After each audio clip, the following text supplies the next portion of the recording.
Hello दोस्तों। सो इस video में हम कुछ एप्लीकेशन सेटिंग के बारे में पढ़ेंगे। तो जैसे कि अगर मैं आपको ये बताऊं कि IIS में हम लोग क्या करते थे कि एप्लीकेशन होस्ट करने के बाद वहाँ पे कुछ सेटिंग्स करते थे, तो वो सेटिंग्स यहाँ भी कर सकते हैं हम। ओके, सो इसमें आप लेफ़्ट पैनल पे देखेंगे, ये वही वेब ऐप है जिसने मैंने लास्ट वीडियो में क्रिएट किया था। तो इसमें सेटिंग्स में आप देख सकते हैं कि इन्वायरमेंट वेरिएबल है। ठीक है, तो इन्वायरमेंट वेरिएबल जैसे कि कुछ हम लोग क्रिएट करते हैं जब एप्लीकेशन पर यूज़ करना होता है, तो वो इन्वायरमेंट वेरिएबल जैसे कि मान लिया जाए आपने क्रिएट किया है। अब जैसे कि डॉकर फाइल होता है या आपका जो कॉन्फ़िगरेशन फाइल होता है उसमें इन्वायरमेंट वेरिएबल क्रिएट करते हैं और उस वेरिएबल को यूज़ करते हैं एप्लीकेशंस में, तो वो आप यहाँ पर क्रिएट कर सकते हैं।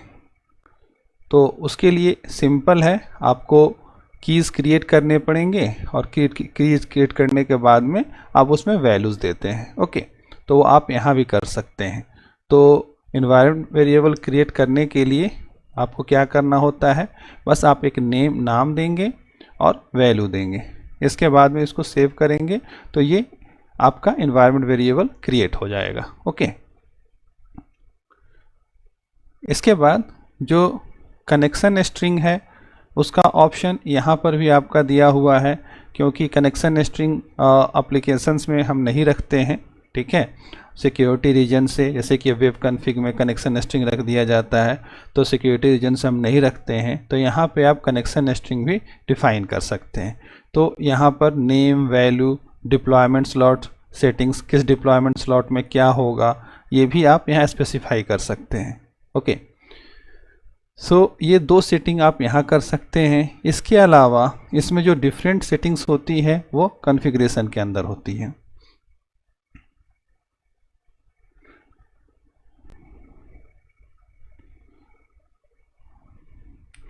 कॉन्फ़िगरेशन, अब देखिए कॉन्फ़िगरेशन में आपके पास ये 4 टैब हैं: general settings, default document, path mapping, error page. ये प्रीव्यू में अभी है। ओके, सो अब जनरल सेटिंग्स में आप देखेंगे तो स्टैक सेटिंग, आपको याद होगा कि वेब ऐप बनाते समय हम सेट करते हैं कि ये .NET में होगा या किस में होगा।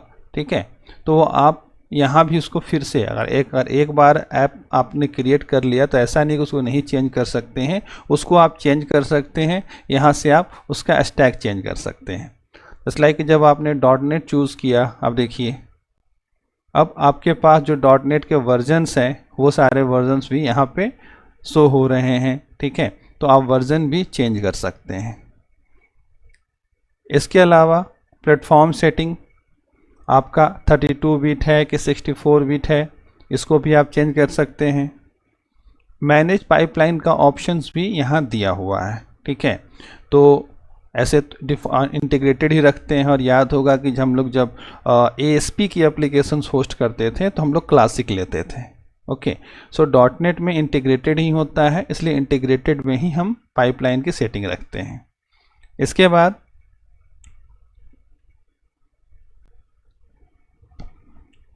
यहाँ पर SCM बेसिक ऑथ पब्लिशिंग और इसके बाद में FTP बेसिक का, ये दोनों बाय डिफ़ॉल्ट ऑन ही होता है, हम लोग इसको ऑन कर सकते हैं।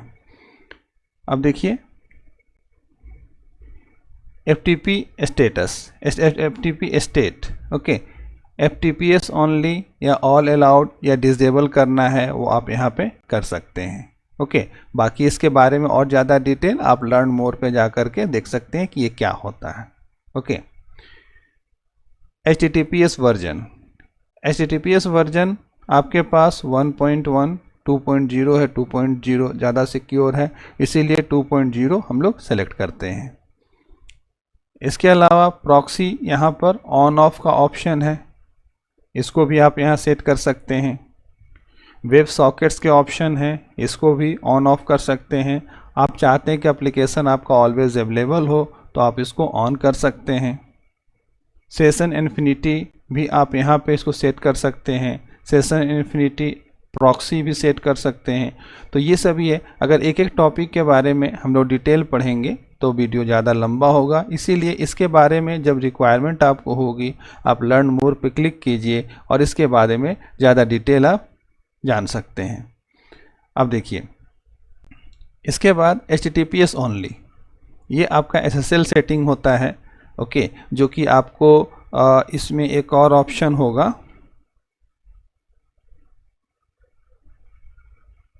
सर्टिफिकेट्स करके है, ठीक है, आप यहाँ कर सकते हैं।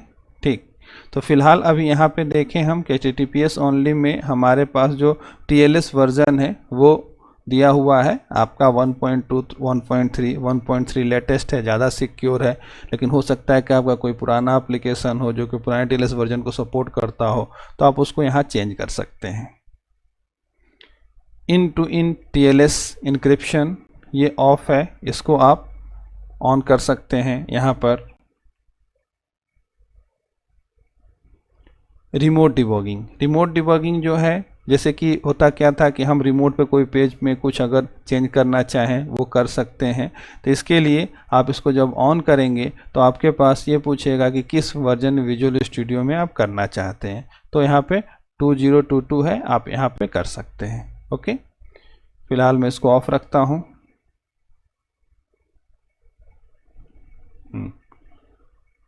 क्लाइंट सर्टिफिकेट मोड,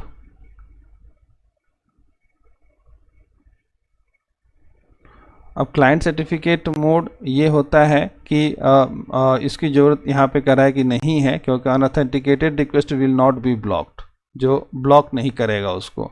ठीक है, इसके अलावा सर्टिफिकेट एक्सक्लूजन पाथ है, आप ये भी दे सकते हैं, लेकिन ये भी इसमें नहीं है। ओके, तो ये सारी प्रॉपर्टीज़ यहाँ पे है। इस प्रॉपर्टीज़ में केवल बेसिक में दिखा रहा हूँ कि क्या क्या चीज़ें हैं। ठीक है, जब इसकी ज़रूरत होती है आप इसको जो है डिटेल में देख सकते हैं, डिटेल में देख करके उसको फिर इनेबल डिजेबल कर सकते हैं। ओके, तो ये तो हमारा जनरल सेटिंग में है। इसके बाद अगर डिफ़ॉल्ट डॉक्यूमेंट जो सेकेंड पेज में जा रहे हैं, तो डिफ़ॉल्ट डॉक्यूमेंट होता था कि हम पेज में सेट करते थे कि कौन सा पेज हमारा डिफ़ॉल्ट खुलेगा। ठीक है, वो यहाँ पर भी अवेलेबल है, आप यहाँ पे कर सकते हैं। जैसे कि हम लोग क्या करते थे कि अगर पहला हमारा लॉगिन होता था तो login.aspx या home.aspx करते थे, तो ये यहाँ पे आप कर सकते हैं डिफ़ॉल्ट डॉक्यूमेंट में। ओके, इसके बाद आपके पास है पाथ मैपिंग में आप देखिए कि हैंडलर्स, जैसे कि मान लिया कोई JSP का पेज है या कोई ऐसा हैंडलर है, HTTP हैंडलर, जिसको कि आपको ऐड करने की ज़रूरत है अपने साइट के, अपने एप्लीकेशन के लिए, उसको आप यहाँ पे ऐड कर सकते हैं। इसके अलावा इसमें रूट पे अगर कुछ आप वर्चुअल डायरेक्टरी बनाना चाहते हैं, वर्चुअल एप्लीकेशन क्रिएट करना चाहते हैं, वो भी यहाँ पे कर सकते हैं। और स्टोरेज, आप स्टोरेज के साथ इसको, जैसे एडिशनल स्टोरेज की आपको ज़रूरत है, ठीक है, ब्लॉक कंटेनर में रखना है कुछ, तो आप एडिशनल स्टोरेज के लिए भी यहाँ ऑप्शन दिया गया है जिसको कि आप ऐड कर सकते हैं। ओके, इसके बाद ये एरर पेज आया है प्रीव्यू में, तो एरर पेज के लिए अगर कौन कौन से एरर पेज होंगे उसको आप कॉन्फ़िगर कर सकते हैं कि अगर 403 आ रहा है तो क्या खुले, 502 आ रहा है तो क्या खुले, तो ये सभी भी कॉन्फ़िगरेशन अवेलेबल है इसमें। तो ये सारी इसमें जनरल सेटिंग्स अवेलेबल हैं जिनको कि हम इम्प्लीमेंट कर सकते हैं। ओके, इसके अलावा आप देखेंगे ऑथेंटिकेशन, तो ऑथेंटिकेशन में इसको मैं सेव कर देता हूँ।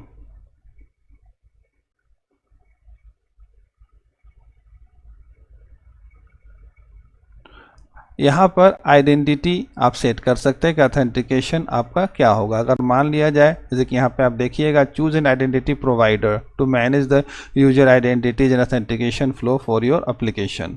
ओके, सो जस्ट लाइक कि इसमें हम कुछ अगर अलग से कुछ इंक्लूड कर रहे हैं तो आइडेंटिटी प्रोवाइडर भी ऐड कर लेते हैं। ओके, सो इस तरह से इसमें ये डिफरेंट सेटिंग्स है। तो इन सेटिंग्स को जब ज़रूरत पड़ती है हम इनेबल करते हैं और यूज़ करते हैं। अब इसके बाद में अभी आगे आप देखेंगे तो आइडेंटिटी है। आइडेंटिटी एक अलग ही टॉपिक है पूरा ऐप एप्लीकेशन का, कि दो तरह की आइडेंटिटी होती है, एक सिस्टम असाइंड होता है, एक यूजर असाइंड आइडेंटिटी होती है। सो एक जैसे कि कहा जाए कि अब मल्टीपल जैसे कि अभी आपका वेब ऐप मल्टीपल रिसोर्सेज को यूज़ करता है, तो जब मल्टीपल रिसोर्सेज को यूज़ करता है तो उस टाइम पे क्या करना पड़ता है हमें कि एक यूज़र क्रिएट करना पड़ता है, और वो यूज़र क्रिएट करके हम क्या करते हैं कि वो एक आइडेंटिटी क्रिएट करनी पड़ती है, और उस आइडेंटिटी को सारे रिसोर्सेज पर एक्सेस देते हैं, तब जा कर के ये सिंगल आइडेंटिटी से हमारा सारा एप्लीकेशन एक्सेस सारा एप्लीकेशन का रिसोर्स एक्सेस होता है। जैसे लाइक सपोज कीजिए कि हमने कीवर्ड बनाया है, ऐप कॉन्फ़िग बनाया है, हमने कोई ब्लॉब यूज़ किया है इस एप्लीकेशन में, तो इन सभी पे अगर एप्लीकेशन को होस्ट कर देंगे तो ऐसा नहीं ना कि एप्लीकेशन को होस्ट करने से ये सारे रिसोर्सेज को यूज़ कर लेगा, ऐसा नहीं है। हमें इनकी आइडेंटिटी सेट करनी पड़ती है। ओके, तो जब आप इसमें आइडेंटिटी सेट करेंगे तब जा कर के वो आइडेंटिटी सब पे उसका हम एक्सेस अलाउ करते हैं, तब जा कर के ये काम करता है। तो ये आइडेंटिटी का पार्ट है, ये कम्प्लीटली अलग ही आइडेंटिटी वाले चैप्टर में आप इसको स्टडी करेंगे। फिलहाल मैं केवल यहाँ पे आपको ये डिमोन्स्ट्रेट कर रहा हूँ। ओके, बैकअप्स,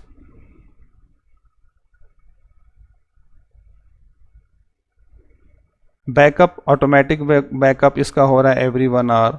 आप इसको सेट कर सकते हैं, कॉन्फ़िगर कस्टम बैकअप टाइमिंग आप सेट कर सकते हैं कि कब इसका बैकअप लेना है, तो ये बैकअप का ऑप्शन यहाँ पे है। अब नेक्स्ट हमारा है कस्टम डोमेन। तो कस्टम डोमेन में क्या होता है कि अब आपके पास जैसे कि ये डोमेन है, अभी डोमेन आ रहा है जो एज्योर ने दिया है, लेकिन आपके पास कुछ है, ये सपोज़ कीजिए कि www.sahosoft.com है, example.com है, तो उसको कैसे कॉन्फ़िगर करेंगे, ठीक, वो यहाँ कॉन्फ़िगर करने का सेक्शन ये दिया हुआ है आपका कस्टम डोमेन में। Okay, certificates,